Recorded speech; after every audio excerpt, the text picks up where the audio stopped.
Abogado de Diario El Universo y denunciante de Chucky 7. Abogado, buenos días, bienvenido a Contacto Directo. Buenos días, muchas gracias. A ver, respecto a este caso, aunque por los antecedentes ya sabemos lo que va a ocurrir si usted interpone un nuevo recurso, sin embargo, ¿va a hacerlo frente a la decisión del presidente de la Corte? Sí, de hecho ya fue interpuesto.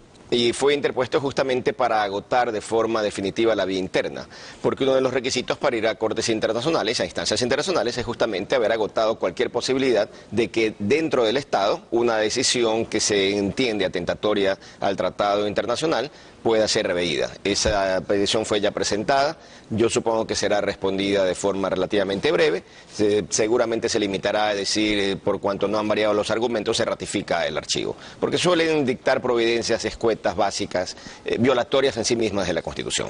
En el sentido de que deben ser fundamentadas, digamos. Exacto, es decir, lo normal sería que el presidente de la Corte dicte una resolución fundamentada, pero acá se dictan con unos razonamientos básicos, elementales, superficiales, y al final temas importantísimos quedan en la impunidad local gracias a este tipo de resoluciones.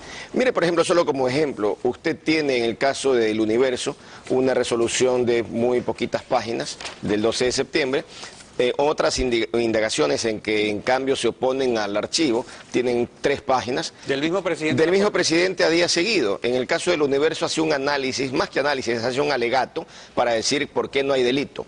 Pero ante la misma denuncia muy parecida de un prevaricato de otro juez, el presidente de la Corte se limita a decir que han habido hechos que merecen una investigación más profunda, por cuanto la intervención de algunos jueces dentro del proceso que se investiga tuvieron varios tipos de cuestionamientos. Es decir, todo el razonamiento del juez, en otro caso, es hay cuestionamientos contra este otro juez, por tanto, no se acepta la desestimación de Gagliardo. Ahora, esto en cuanto al sistema de justicia ordinario. Aparte de eso, ¿recurrirían para agotar las instancias ante la Corte Constitucional o eso no es necesario? No, no es necesario, porque primero que ante la Corte Constitucional no se entiende existir una instancia como tal, porque son temas de constitucionalidad. Acá estamos ante un tema de estricta legalidad, la sanción de un delito. El ordenamiento internacional, en el que ya hay planteada una demanda por parte del Diario El Universo, tiene como concepto fundamental el de la libertad de expresión. En cambio, este caso, Chucky 7, es un caso de corrupción judicial que complementa el problema principal de la libertad de expresión. Es decir, se afectó a la libertad de expresión a partir de un proceso judicial altamente politizado. Y en ese proceso judicial detectamos una enorme corrupción. Esa enorme corrupción va a complementar una demanda ya presentada ante la Comisión Interamericana y probablemente sea acumulada para un único manejo y quedará como consecuencia probablemente un pronunciamiento de la Comisión. Ahora, sin embargo, usted señala de que hay un plazo de 9 años, o sea que faltarían 9 para que eventualmente dentro de la Fiscalía se pueda reabrir la indagación previa si que se presentan nuevos elementos. Pero si ya se presentaron las pruebas de peritos, videos, claro, todas estas pruebas que no fueron aceptadas, ¿qué sería lo nuevo? Tal vez la decisión de un nuevo Consejo de la Judicatura. No, yo le pongo un ejemplo y lo explico brevemente. La prescripción, es decir, el tiempo que debe transcurrir para que se pueda perseguir un proceso político, un proceso penal, en este caso originado en una actuación política del gobierno, en un manejo político de la justicia, es de 10 años. Como la indagación tuvo 1 año, quedan 9. Es decir, en 9 años se puede perseguir. ¿Qué se requiere? Nuevos indicios, nuevos elementos, nuevas evidencias. Yo le cito uno muy puntual.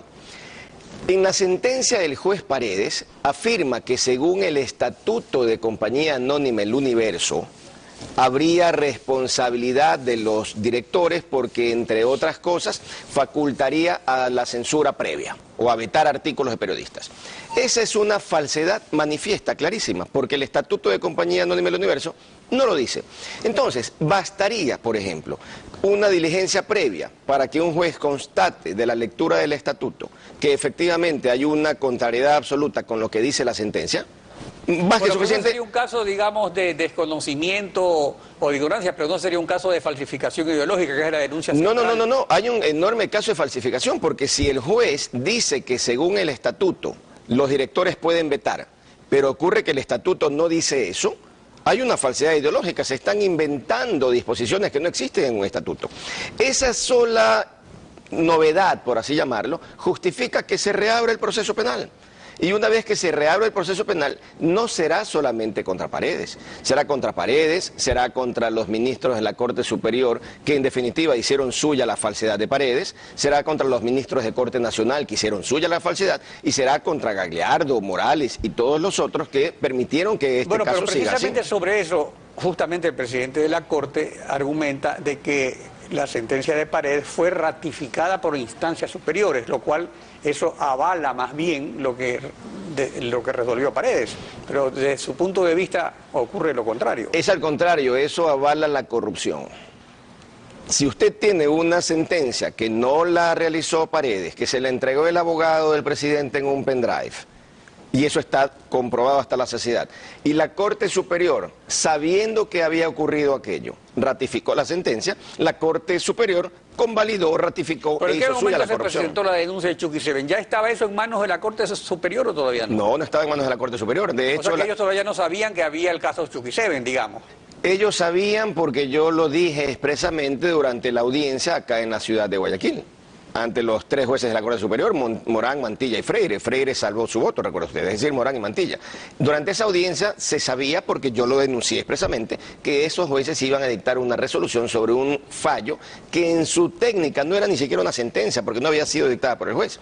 Entonces la responsabilidad jurídica va a ser de una serie importante de altos funcionarios. Altos funcionarios que piensan que con servir al poder es suficiente para garantizar su impunidad y no entienden el enorme daño que le están causando al Ecuador. Y piensan, por supuesto, que no van a responder nunca ni ante nadie. Y en eso están totalmente equivocados. Por eso les he dicho, asegúrense de tener el poder por lo menos 9 años. Porque de lo contrario... Pero la nueva Corte dura 9 años. O sea que están asegurados. Mire, por desgracia, la gente que está en el poder es gente, y en las Cortes, es gente en su mayoría servir al poder. Y ese servilismo se acaba cuando el poder termina. Han dejado una estructura montada para concentrar poder y no se dan cuenta que eso les puede rebotar.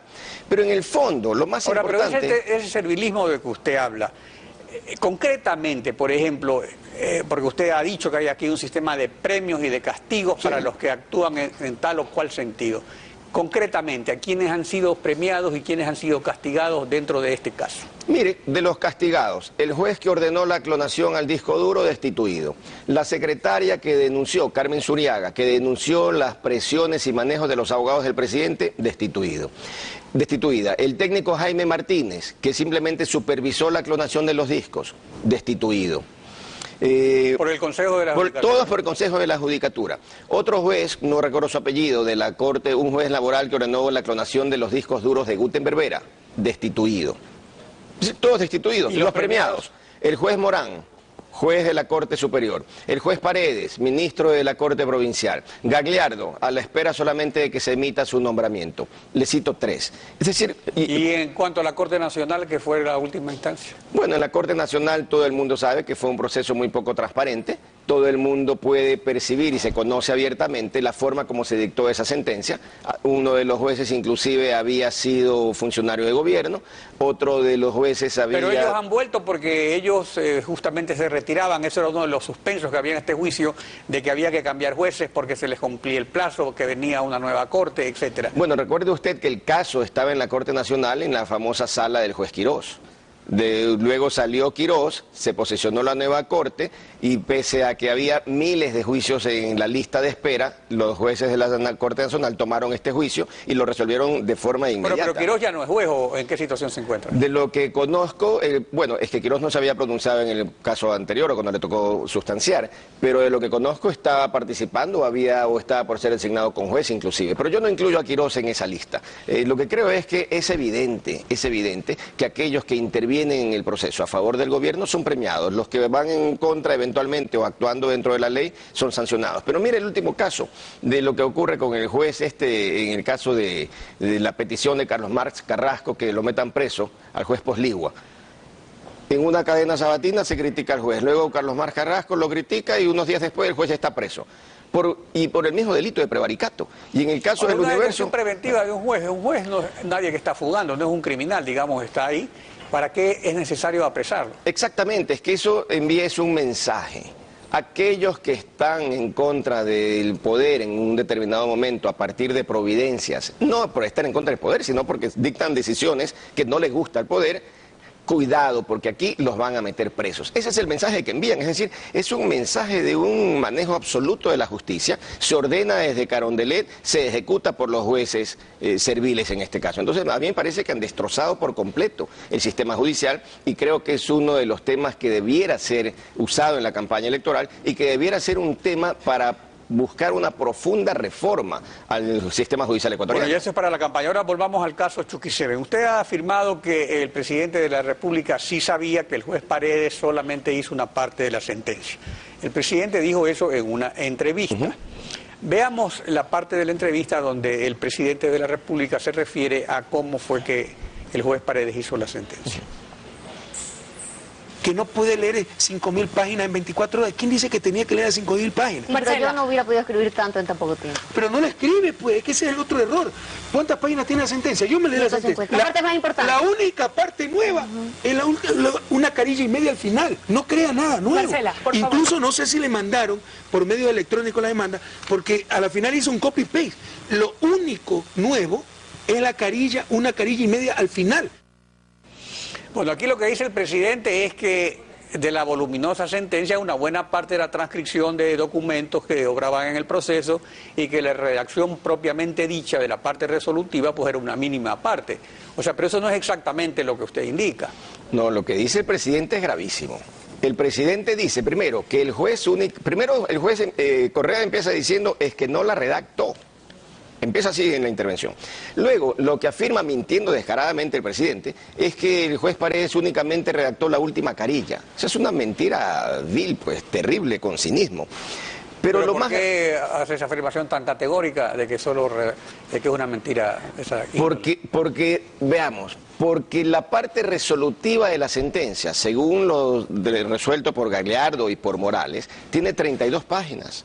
Entonces, cuando el presidente Correa dice no hay nada nuevo, el resto hasta hizo un copy-paste, no, eso es falso, porque las 132 primeras son similares ciertamente a la querella, a la contestación, pero el resto fueron 32 páginas. Pero el presidente miente porque dice que solamente una, fueron 32. Pero lo más importante, nunca se pudo haber escrito una sentencia en esas 132 primeras páginas en menos de 24 horas. Entonces, cuando el presidente dice que hasta le pasaron por medios electrónicos, él está reconociendo claramente que le pasaron un pendrive. Y eso se confirma con el informe del perito Ferrusola, que dice que a las 11:09 de la noche del 19 de julio, el pendrive ingresó con una sentencia, la sentencia que luego se dictó, y un pendrive que llevó toda la sentencia. Entonces, Correa no es que no sabía, estas cosas no se pueden hacer si Correa no sabe. Correa sabía perfectamente lo que estaba haciendo, pero la UPA lo defiende. ¿Por qué? Porque es el sistema diseñado para que se haga la voluntad del supremo jefe. Ahora, en el caso, en lo que concierne a la Comisión Interamericana, la parte de Chucky Seven se agrega al proceso ya iniciado. Sí, es correcto. Proceso continúa, tomará su tiempo y básicamente, ¿qué es lo que busca ese proceso que se está siguiendo en la Comisión Interamericana de Derechos Humanos? Efectivamente, el caso Chucky Seven es un caso que complementa la demanda principal. ¿Qué se persigue con esa demanda ante la Comisión Interamericana? Que la sentencia dictada en contra del diario El Universo sea declarada fuera del sistema jurídico. Es decir, que se declare que la sentencia viola la Convención Interamericana de Derechos Humanos y que en consecuencia, siendo una decisión en última instancia de una corte internacional, la sentencia ecuatoriana quede sin efecto y evidentemente que se indemnicen por todos los perjuicios y daños causados. Abogado, gracias por su participación en Contacto Directo. A usted, muchas gracias. Estefi.